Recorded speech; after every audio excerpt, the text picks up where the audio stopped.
Hello, this is Matt Janucki, and you're listening to Inside Men's Mental Health, brought to you by Psych Sessions. Here we explore this thing called masculinity and its impact on men's mental health, relationships, and communities. We'll learn together through conversations with thought leaders, innovators, and industry experts. Our conversations will also help us understand how these experts became interested in men's mental health and the ways their journeys have made them who they are today. In this episode, I talk with Dr. Krista FIsher, a young men's health research fellow with Movember and the Movember Institute of Men's Health. Krista is quickly becoming a global expert on men's anxiety, which, as you will learn about in this episode, is a significant men's mental health concern worldwide. In this conversation, she helps us better understand how masculinities intersect with men's experiences of anxiety and shares some ideas about how we can support men struggling with anxiety both individually and systemically. I learned so much from this conversation. Enjoy. So today I'd like to welcome Krista FIsher. Krista, it's great to talk with you today. Just a little bit about your background. So you're a young men's health research fellow with Movember Australia, and you work with the Movember Men's Health Research Institute, or the Movember Men's Health Institute, the newly founded Men's Health Institute. You're a PhD candidate, though not much longer, with the Origin Center for Youth Mental Health and the University of Melbourne, and really excited for the opportunity to spend some time with you and talk with you today. Yeah. Hi, Matt. Hi from the land down under. It's great to Yeah, be here. Thanks for inviting me. yeah, you're welcome. One thing that I'm always interested in, just to get the conversation started, is how people come to this work, how they make their way to men's health research, or just an interest in helping men, or a concern about men. And I'm just wondering about that for you. How you made it, here, how you made it to this place where you're involved in a men's health institute and doing work on young men, et cetera. Like, how'd you get here? Yeah. Yeah. It's funny, like it's such a long journey Yeah. with psychology, the nature of it in Australia. I'm now a week away from PhD submission and it's been 11 years of study. So Mm, I'll try and condense a long version into something that you can yeah. see as a very streamlined process in hindsight. But Yeah. um, the kind of short version really is that I was at a period where I'd finished my honors degree. I was working in research in cancer research and Okay. was thinking that I might do a PhD in that area, but I really wasn't. It kind of didn't have the spark.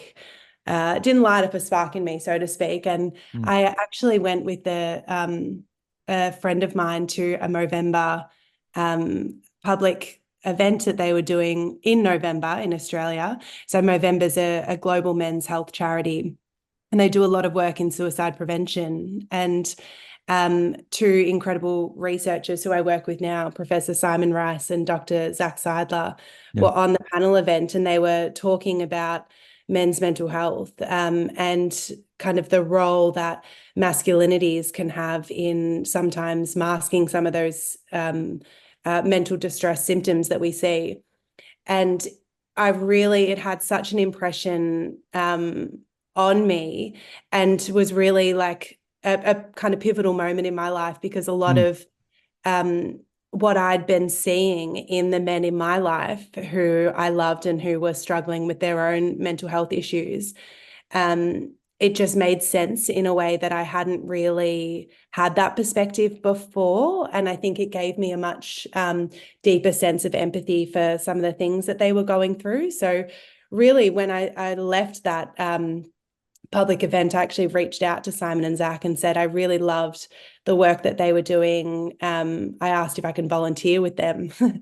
And now, fast forward 4 years, I'm working at Movember, the Men's Health Institute, which is a, huge pinch me moment. But yeah, it really just left, a big impression on me and a drive that I felt like I wanted to contribute to this work. I wanted to understand the kind of research on men's mental health that they were doing and that I really wanted to do. But I think from a personal note too, I've had quite a few men in my life who have really struggled with their own mental health. And yeah. I think I learned a lot from my own lived experience as being a carer, for someone Yeah. who is struggling that I think I bring to my work as a researcher as well. So I wear those two hats. Yeah, and I think it's just a really kind of a deep and rich area with some really incredible people who care so much about this field. So it's hard to not get on the train, I think. Well, thanks for putting those 11 years, condensing that down. Great that, to hear you talk about that's a pretty big pivot to go from cancer research into men's health research, unless you're doing explicitly, like a prostate research or testicular cancer research maybe. But I think what I heard you say was a pretty big shift for you. And then the the topics that Zach and Simon are talking about, really just it connected with you. It put some things in place for you with just your own experiences, men you knew. It helps you understand your own lived experience, and all of those things together was really important for you, and motivated you to get in touch with them. And yeah, here you are today. Yeah, that's right. And I should note with the cancer research stuff, I always, like, my background in study had been psychology. So Okay. I was more focused on patient experiences of rare Yeah. Okay. cancer. I knew that psych and mental health were like really an interest area of mine, but it was certainly a big pivot to then go into young men's mental health specifically. But it just yeah, felt like the perfect kind of blending of worlds and yeah, and study areas. Yeah, my own experience I mean, overlap similar but different, but just really important when, I heard somebody as a specialist on men's mental health talk about struggles that, men that he worked with had, and what that looked like, and how that was related to being a man in the world. And yeah, and maybe in similar, and it put some things in place for me, helped me understand, just my experience of being a man in the world. It helped me understand some of these men that I knew that were in pain and struggled to manage their own pain, and so that was a pivotal moment for me, as I heard some of these folks just, yeah, kind of just put some things in place and frame things for me. And so, thank you for sharing that with us. Yeah, it's quite nice to know that it can have that effect, isn't it, on people like Yeah. and myself reflecting on that. Because I think as researchers now, you know, on panel events or doing public seminars and lectures, and I think, it'd be great if someone took that away as well and felt Mm. like how I really resonated with yeah, what a researcher or panelist is saying, and I want to do more for the cause. I want to contribute to this area as well, whether it's research, um, yeah, clinical work, on the ground community work. Yeah, I think it's just a really important area. Yeah, yeah, great to think about that possibility of, this work can change people's lives like that, of even just telling stories about this work, and the men that it affects can, yeah, change people like that significantly. So that's cool to think about. Mm, Let let me let's get into your kind of specific area of expertise here. What I'm going to do is I'm going to read off. I'm shifting my computer screen here. I'm going to read off a couple of statistics here that are actually from one of your papers. So this will be familiar. This is not like wonderful. I'm not blindsiding you or anything like that, but I think just sets up this conversation a bit to talk about, men's anxiety. And Absolutely. so we're drilling down a little bit more into your work there. So this paper here starts off with: anxiety disorders are the most commonly diagnosed mental illness in men worldwide.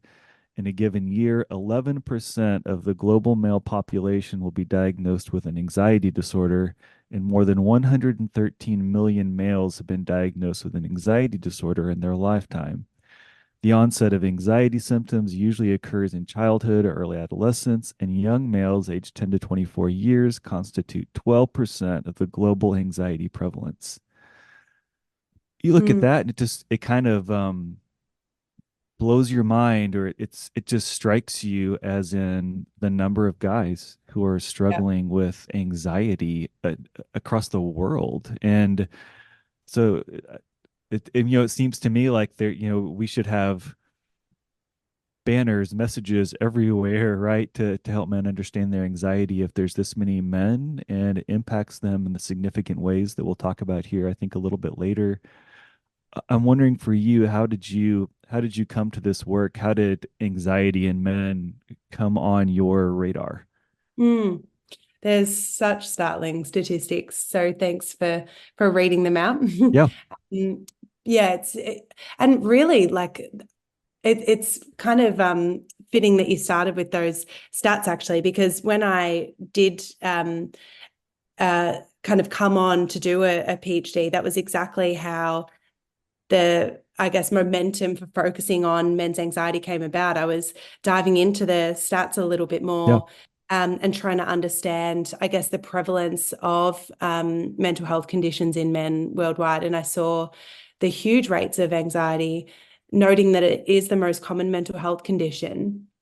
And as I started to read into the literature about anxiety a bit more, about what we knew specifically in men, whether there had been research in that area, there was really nothing. yeah, So a lot of the literature to date, and still the majority of research work in men's mental health, is focused on depression in men, which is, a hugely important area in and of itself. But to me, I just saw a pretty significant gap that really meant that we were only kind of getting half the picture, really. Not even, I mean, that's, yeah, probably not, it can't really be measured in that way, but I just saw, a big oversight of not understanding a very different type of mental distress, not only in the ways that it shows up in men or manifests in men, but also, the way that we have to respond to it yeah. when it does arise, and their own experiences, understanding that. Yeah, it's interesting, just like a little reflection point on my own experience here, when I started to look at men and depression, and I was doing this, around the same time as a lot of other folks, like um John Olive, Mike Mm, Addis, and folks like that were a little bit before me, but and Simon, right? And it was funny that at that point in time, it was like nobody really understands depression in men. We need to better understand depression in men and do research on it and see what this looks like. And it's interesting to now, like 15, not quite 20 years later, here, like, we kind of know a lot about depression in men. It's something that's more known territory. And so that reflection point for me, from kind of when I was in your shoes, like as a graduate student, like, we need to learn about this. Nobody's talking about depression in men.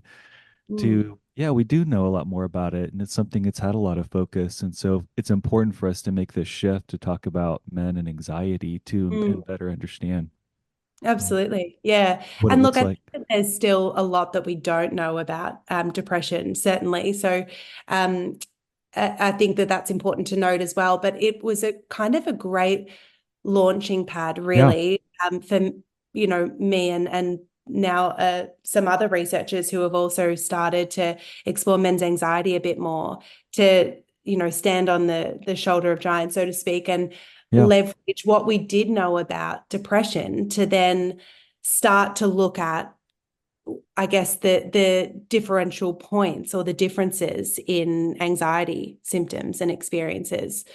So we had, I guess, a bit of a base, solid foundation to go from there. yeah, yeah. That's great. That's a great way to frame that, of that foundation helping you then build your work on men and anxiety. So I mean, you are, one of these, researchers who has broken this kind of new territory, fairly new territory in men and anxiety, and especially as in, like, not comparing men and women and saying, well, here's how men are different than women, but really looking at unique men's experience of anxiety. And so I'm interested to hear a little bit more about that, as in based on some of your work of looking at stories of men and what their experience of anxiety was like, how they talked about, described it, what they did with it. Mm, Maybe you can tell us a little bit about this model mm. that you put together to try and help us understand, those of us who aren't in this world, to understand like what the process was like for men, like how they experienced their symptoms, what they did, and maybe you can just take us through that a bit. Yeah, sure. So the first like project of my PhD that I did was I did quite a big review of what like kind of literature exists in Yeah. research about anxiety. So that was the I guess framing of the interviews that I then undertook with men. So in the review, it was quite evident that there hadn't been much research, number one. Yeah.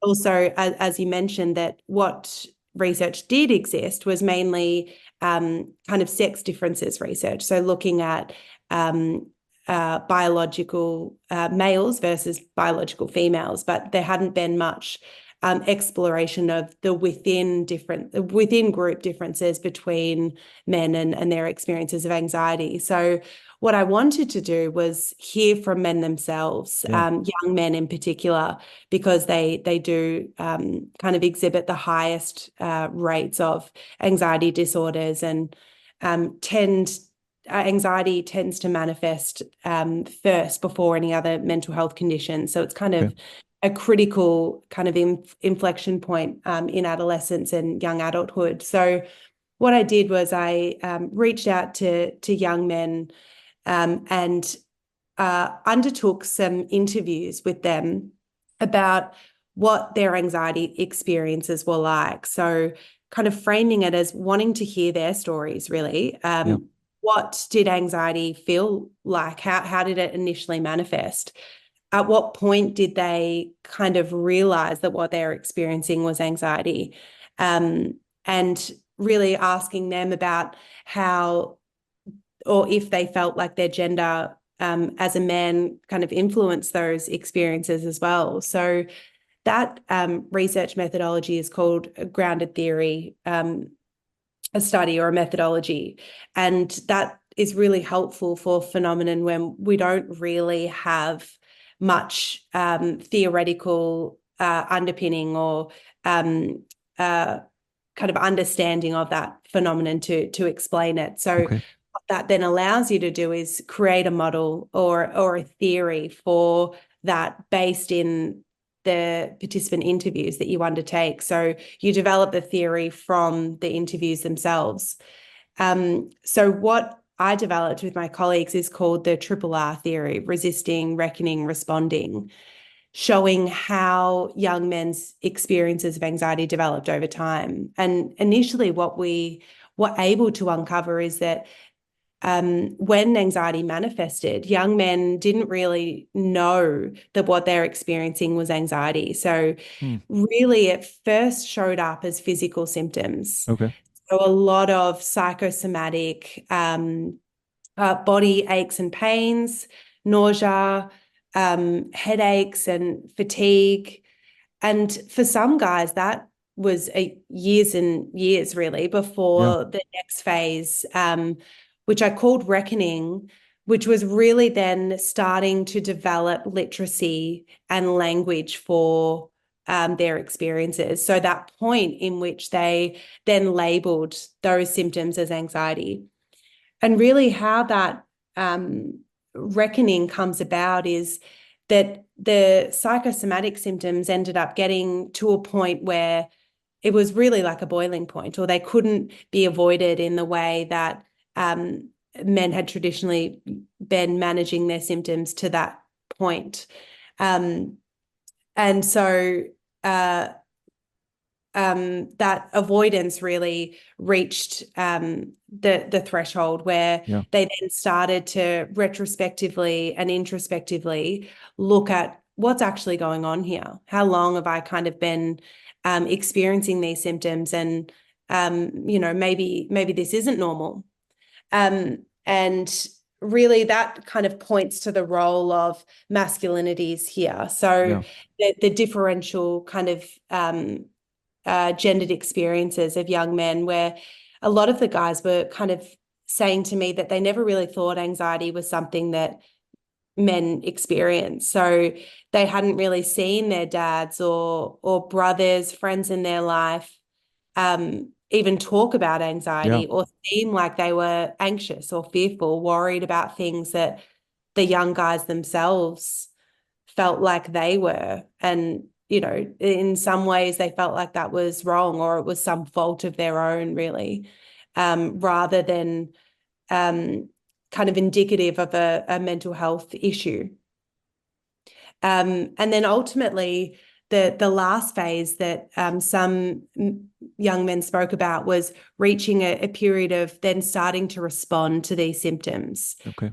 So they kind of talked about being more open to seeking support, both through informal supports, I called them, so friends and family, or maybe a school counselor, um, or trusted people in their lives that weren't mental health professionals, or in some instances reaching out to a doctor, psychologist, and then starting to kind of undertake some psychological treatment. But in that responding period, the crucial point was that young men also spoke about developing better self-management skills as well. So Mm. looking for ways to actually um, uh, broaden their tools of coping when anxiety symptoms did arise. So it wasn't, even though it kind of is a bit of a trajectory, it certainly isn't linear in any way. Like the young men who did kind of reach a point of responding and were more open to help seeking, kind of acknowledge that there were times where their anxiety did still overwhelm them and it exceeded all their strategies that they had in their toolkit to respond. So things like meditation or hanging out with friends and family didn't ultimately alleviate their symptoms, and it was still something that they were continually working at and trying to look for new and novel ways to be able to manage it. One of the things that I'm wondering about in with men's anxiety is even just that language, and this may be something that you were able to get a sense of by talking to these guys, but as you're talking about that, this was initially, it was like manifested in their bodies, right? That they felt it physically, and then at some point there was this kind of recognition that this is anxiety, that it's like an emotion. I'm wondering if like if you learned a little bit about how maybe guys made that connection at some point of like realizing that like this is anxiety and anxiety is causing me a challenge, and kind of how they make that step or leap of making that connection. I'm just kind of wondering that about how do they understand, oh, this is anxiety that's causing this. I don't know. I'm wondering about Yeah, that a little bit. yeah, yeah. And a lot of the guys kind of had different uh, lengths of time or periods from that, initially resisting anxiety, really. So it being a purely more physiological Yeah. response for them, and then ultimately starting to label those experiences as anxiety. So it did look different. There were individual factors at play, I should Yeah. say. But ultimately, some of the similarities that we saw was really around the limitations of avoidance in that resisting period. So initially for young men, if it was more of a physiological experience, it was quite distressing and uncomfortable. Yeah. Yeah. But because it was uncomfortable and distressing, there was a response of, oh, well, I just don't want to Yeah. experience it again. Yeah. I'll put those symptoms away. So I'll try not to do the kind of things that might be eliciting those physiological responses. So one young man kind of said to me that um, he kind of noticed these physical symptoms at exam time. So he would sit down for an exam and start to feel a bit sick in Yeah, his stomach, thought that there was more of a stomach issue going on. And then ultimately those symptoms then started to arise in talking to the class, where he hadn't initially experienced that physical symptom in that situation before. And then at a social gathering on the weekend with friends. So you can kind of see this staged increase where ultimately to avoid those symptoms, it just becomes impossible. sure. So there's that point of, okay, well, this isn't, what this isn't not normal, but this is different to what I've been experiencing to date. So there's that point of then starting to look inwards and search for information outwards.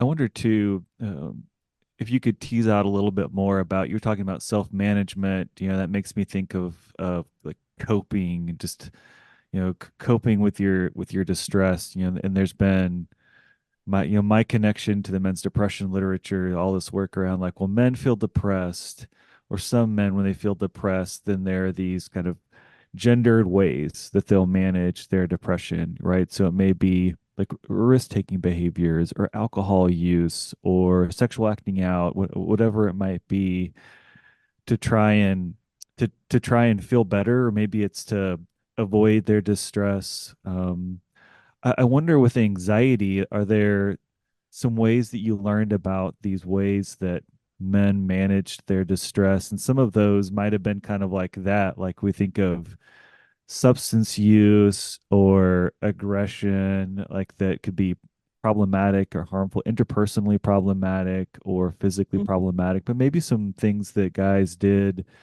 where they're like, I don't know, they did exercise, right? Or something like that, that tended to maybe release some of the physical distress, help them feel better, give them some confidence, maybe some ways with is kind of healthy coping, but also Mhm. maybe some unhealthy coping. And you learned a little bit about kind of some categories like that with these guys who had anxiety. Yeah.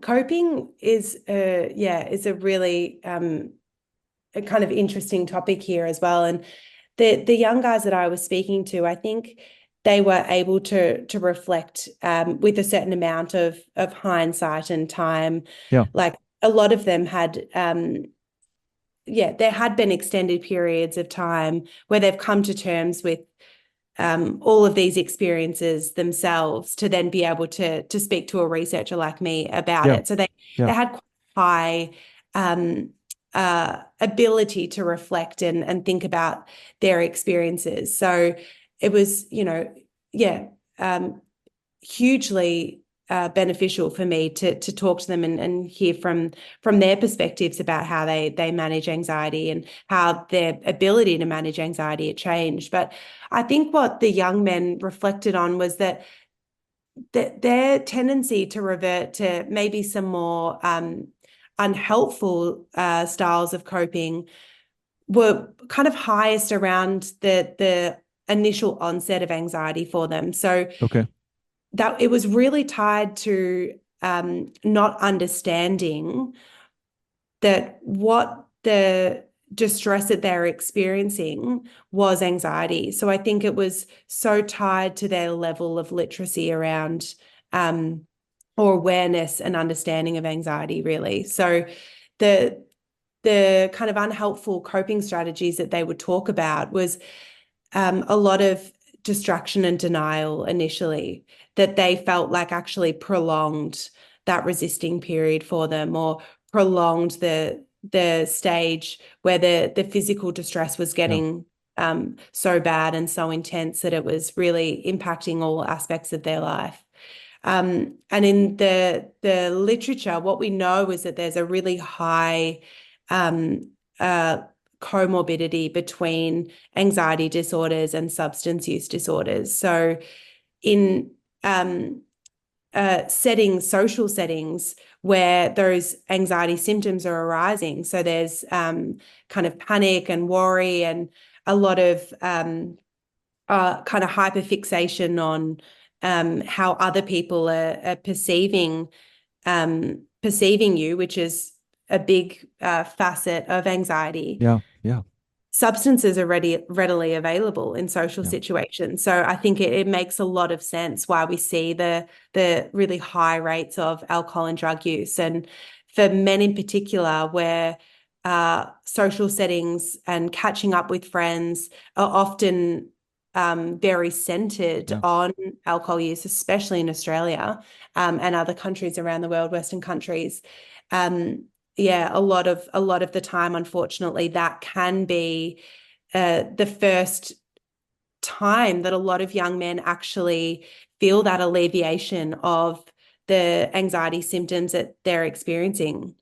Um, but I also was really um, kind of impressed and learnt a lot from the young guys that I spoke to about what actually works for them now Hmm. managing anxiety. So that now that they're, I guess, able to better label and identify anxiety symptoms when they arise, the strategies that they try to implement, whether it's reaching out to a friend when they've had a bad day and they're starting to feel anxious, they know that they need to kind of put these preventative strategies in place. They know that going out for a run with their friends is going to make them feel better, even if maybe they don't really feel like it. They feel so Yeah. much better after it. So I also think that it's important that we acknowledge that a lot of things do work for anxiety symptoms. We do have a great wealth of understanding about coping strategies that do work. And I was so impressed about the number of young guys who were saying that they meditate every day or Yeah. they journal. Um, so yeah, I think that that's really important to touch on too.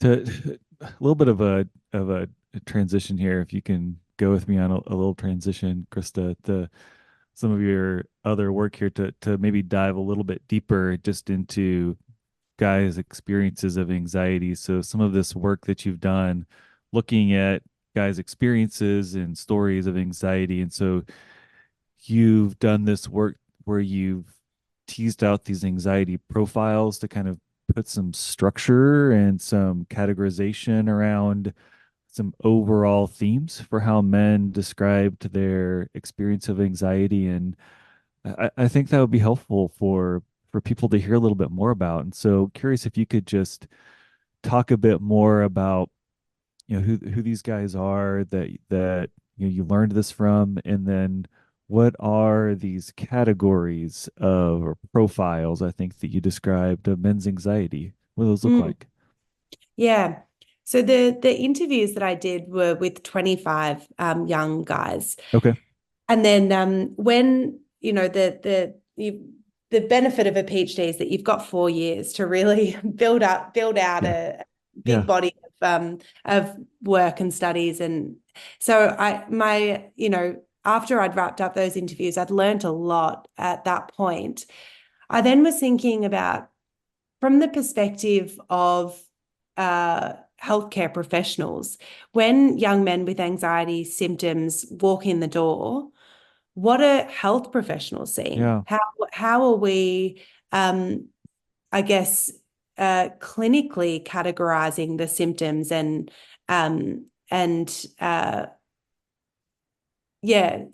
symptoms that we're seeing? So what I did for this study was I explored um, paramedic notes of young men who uh, had an ambulance attendance for anxiety. Okay. So why I went down the ambulance and kind of emergency medical field for that was that I was quite interested to find out that in Australia, for all of men's mental health related ambulance attendances, anxiety was actually the primary Mm. concern. Okay. So out of all of the issues that we were seeing, anxiety was number one. Okay. Um, and to me, I was like, wow, that's super interesting. Of I course. wonder Yeah. why, and I Yeah. wonder what like these anxiety attendances look like from the perspective of the paramedics in the attendance. So I worked with a great team at Eastern Health, which is a health department in Victoria, and they do all of the ambulance coding for mental health related ambulance attendances in Australia. Okay. And so I was able to access these paramedic notes. And I looked at young men's anxiety attendances in Victoria in a year, in a 12-month period. So there were about 700 Wow. Okay. anxiety attendances just in that time. And I read through all of the notes and started to distill some of those clinical characteristics that I was seeing, and then developed out these profiles. So obviously across 700 and or plus attendances, no one attendance is exactly the same as Yeah. Yeah. another. But what I was able to do with the analysis was create typologies, which meant grouping similar presentations together based on the clinical characteristics that we were seeing. So through that study, I built out 3 anxiety typologies. So this Okay. is the types of anxiety presentations, really. And the first was psychosomatic anxiety, so which I've touched on a little bit Yeah. and was a big theme coming out of the interviews with the young men. But this was really young men reaching out to emergency operators, 000 operators in Australia, thinking that what they're experiencing was a life-threatening or physical health condition. So some examples of that might be that young men thought they were having a heart attack, or that, yeah, young men had thought it was maybe a gastrointestinal issue, or they'd fainted, were having a severe respiratory condition as Okay. well, so shortness of breath. And in those instances, a lot of the time, the paramedic might have arrived and done some tests and not really been able to see any physical reason that Yeah. might underlie the symptoms that we were seeing. But often the young men there were transported to hospital to have some more in-depth testing. Okay. But you know, the distress in those symptoms, in those cases were really extreme. So Yeah. even if it wasn't necessarily a life-threatening condition, for a lot of the young men, the distress to them was equivalent to that. So there was, real fear and real panic in Yeah. those cases. And the second typology was a substance use related anxiety.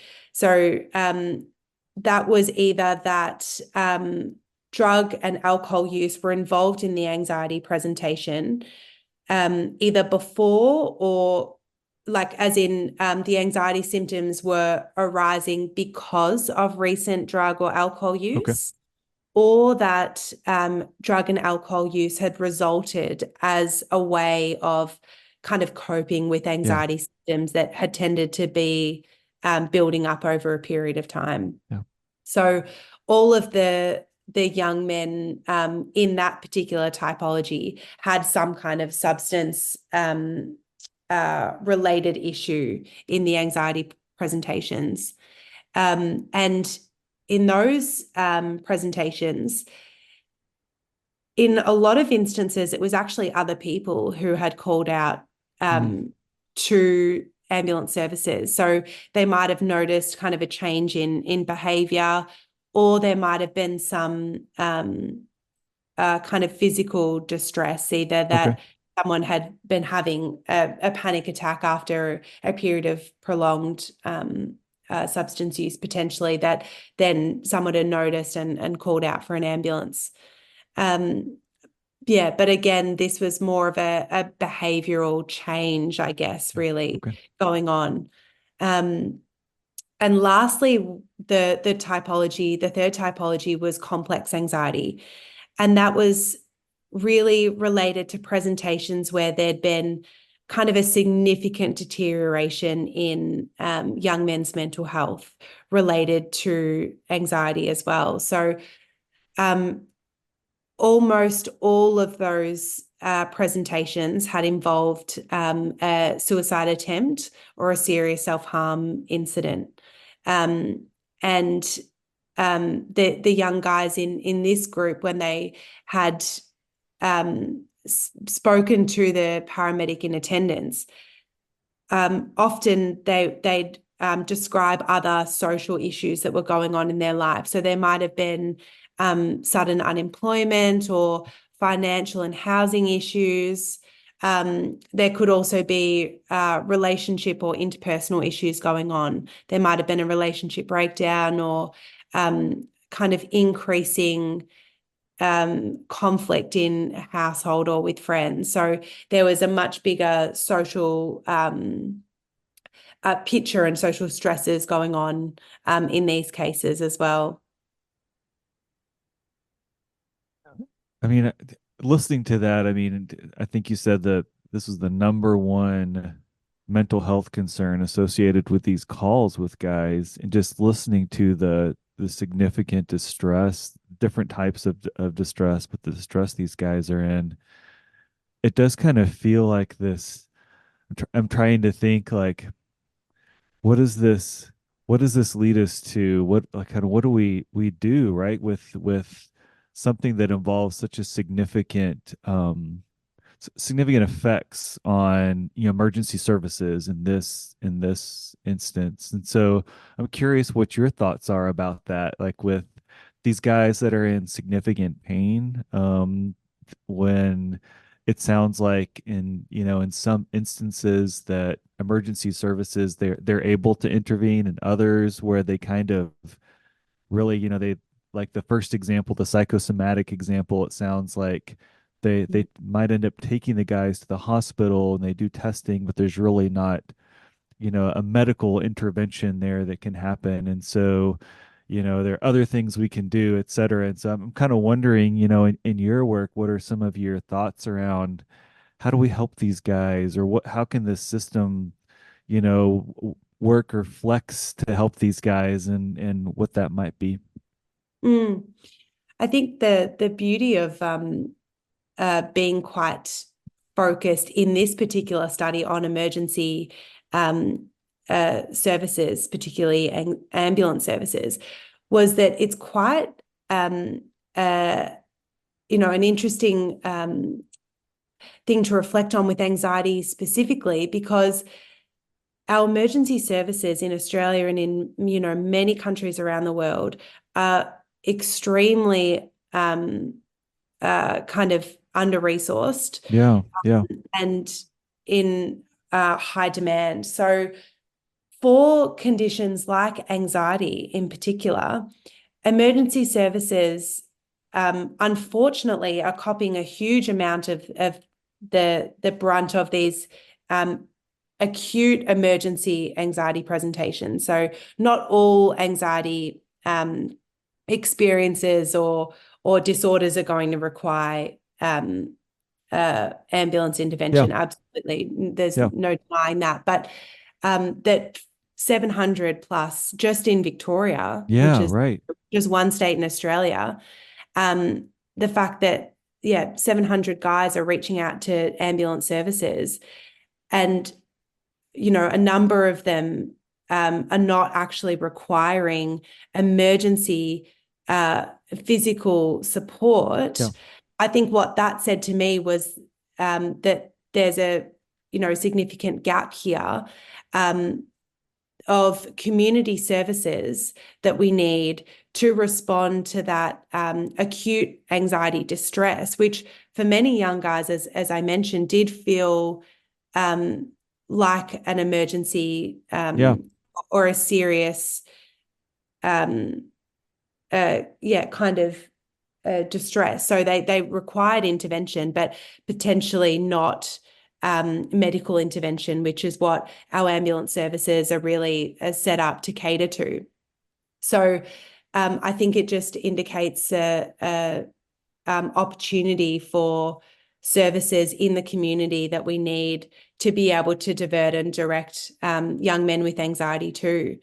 And I think from the paramedic and ambulance services perspective, the paramedics really aren't best placed to respond to these anxiety concerns. So their training is understandably a lot more on the Yeah. physical Yeah. conditions, the life-threatening conditions that we might see. So, it's also really important that young men are actually getting the education on anxiety that they need, and the care to respond to anxiety that they need, that paramedics just aren't best placed to give and deliver. And once the young men were actually getting to hospital, the a triage criteria for emergency mental health care, again, because they are so overrun and under-resourced, anxiety symptoms just aren't really highest on their Yeah. list when Right. they have to respond to all the other issues that are kind of presenting. So what unfortunately that means is even if young men are transported to hospital, a lot of them are then told that, oh, it's anxiety. It could be anxiety. Go and see your GP, Yeah. and left with that. And there can be, a bit of embarrassment associated with that, or, oh, well, I didn't actually need an ambulance, and, almost a dismissal of the acute reality of anxiety as well, and that it is really serious. And this must be, extremely distressing for you. And how can we get better support in place that we can, help you manage that within your own life and in the community services that we have available? Yeah, that's interesting to think about that, Krista, what that in between is, right? The support that's not just everyday kind of outpatient care like counseling or therapy, right? That's not generally built for like to help you when you're in acute distress, but not something that's the ambulance coming, like what that kind of support would be for these guys that are in acute distress but don't many of them need an ambulance or that kind of support. So to think about that, and then I think I hear you saying just it seems like there's maybe an opportunity for some like education. I don't know if that's the best word, but just helping medical providers broadly defined, hospitals, paramedics, et cetera, learn more about like what these guys kind of look like what's their presentation, and then how to respond to them in this empathic, sensitive way that considers the nature of their distress and the gendered nature of their distress and isn't necessarily dismissive or shaming, even though it may not fit into the hospital or the hospital can't care for them, but still in a way that, that supports the distress they're in and helps them find the care they need. Seems like, I mean, that's a big ask, right? To try and an already stressed system to try and ask for additional right education of providers, but lots of potential it seems like for ways to help these guys. Mm, definitely. And what I think about when I think about that middle point, right, like what you've explained of um, how we can get information Yeah. and support and stuff out to men with anxiety. I think that there's huge opportunities for online Mm. supports, really. Like our friends in Vancouver who've set up Heads Up Guides is a great Yeah. example of that. some online mental health resources around anxiety, which currently there's nothing that exists Yeah. focused on men's anxiety. So I think that we We need absolutely Movember on that. we do need Movember on that. We do, yes. um, lucky we've got good people up for the challenge. Um, I think I know somebody. yes, exactly. Um, but I think that uh, the benefits of online uh, supports that or so the potential is the right word, I mean, for online supports that we can get out to men with anxiety also opens us up to a lot of misinformation online, which we're Mm, seeing now currently, yeah. um, because the the um, the nature of online kind of information is that it's unregulated. Yeah. So we need to be able to get accurate and helpful education around anxiety and not leave that uh, kind of demand open to uh, people who aren't best placed to offer the advice and solutions that young men are looking for, really. The first thing that people do, or young guys especially, are doing when they're maybe coming to terms with some of the symptoms that they're experiencing is Googling what is going on Right. here. Yep. So back a few years ago, the term of a Google doctor and Dr. Google and whatever was so common. And I feel like we'd often talk about that. But now the searching function is so different. There's Yeah. TikTok, for example, is the search engine of Gen Z. So Yeah. I've seen all of these new media articles coming out and talking about this. But I just think that if we know that young men are going to online first and foremost because it's free, it's readily accessible, they're needing this information, we need to make sure that we're able to get accurate education and information out to the places where young men are actually going to. So part of that is certainly community services, but I definitely think that the where we need to be focusing our attention to is online um, uh, places and spaces as well. Yeah, I'm glad that you brought that up, the both the importance of online spaces for education and even interventions too for young guys, but also just the like the increasing challenges around that. Yeah, with accurate information that can help them with their mental health and trying to thread that needle, I think is challenging. And so thank you. I'm glad that you brought that up. We've really hit some of the big things that, I really wanted to talk about. I mean, I really wanted to talk about men's anxiety, and I think we've really shined a light on that really well. You've done such a great job with that. And I wonder if there's anything that we didn't hit today or something that we didn't quite capture that you think could be important about your work or just men's anxiety generally that you think we should fit in somewhere. Hmm.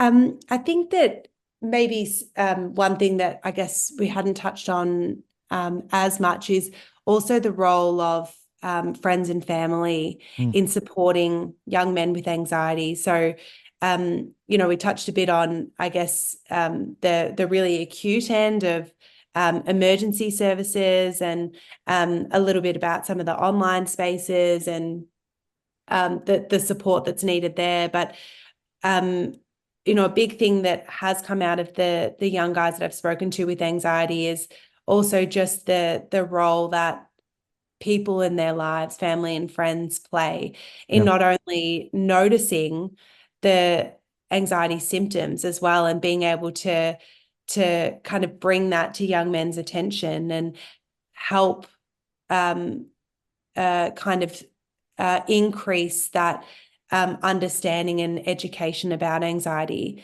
but also being there in times of distress. Yeah. Um, and maybe that's, you know, really the embodiment of distress. So potentially in times of panic attacks or really, um, needing to be able to have those vulnerable and in-depth conversations, but also to bring the light and distraction into young men's lives, to be able to, play a basketball game with them or gaming, all of those just helpful everyday supports, as well as being able to direct them to support services if they need it, or ask that pivotal question, are you okay? I've been noticing, that you don't seem yourself lately, or you're not coming out to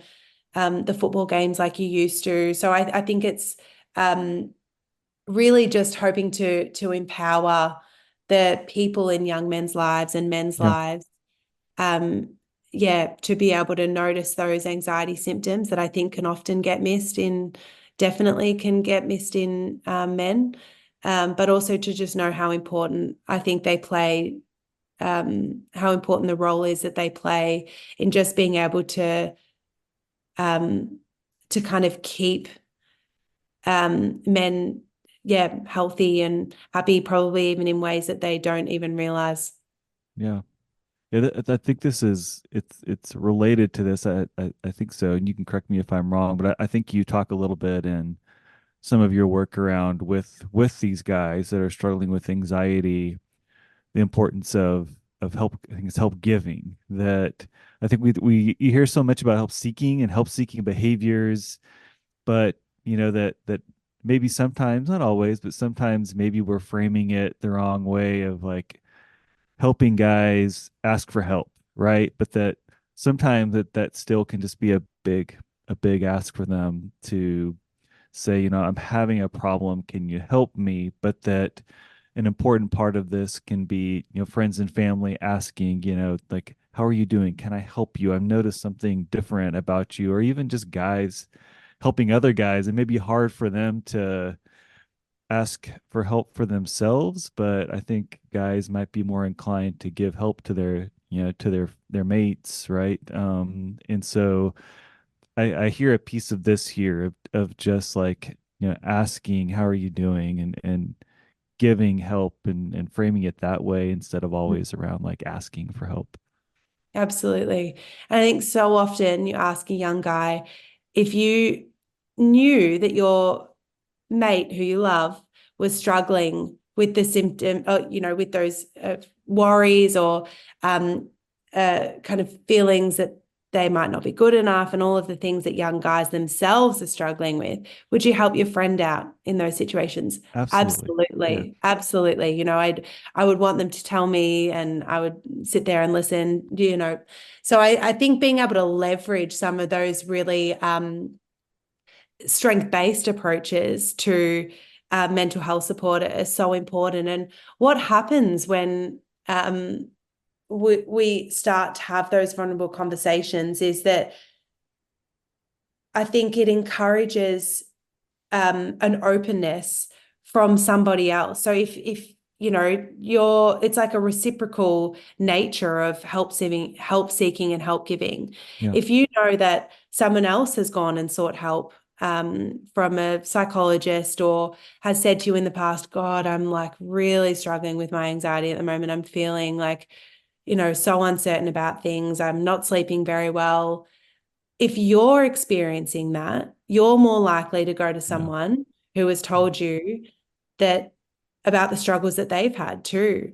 So I think it really like creates much deeper connections as well. It's a great encouraging place for us to finish Hopeful after talking place. about, yeah, right, guys, struggles and challenges, but also I think a positive place. So thank you again with all you have going on for scheduling a little time for me. It's a big deal for me, so I really appreciate it. Oh, of course. No worries. Look forward to hearing it. It'd be Yeah, great. yeah. Great. Well, have a good rest of your day. Thanks again, Krista. Thanks, Matt. Great to Okay. connect with you and see Yeah, it you. was great It's to going connect as well. well. Yeah, bye-bye. Yeah. Bye. Bye.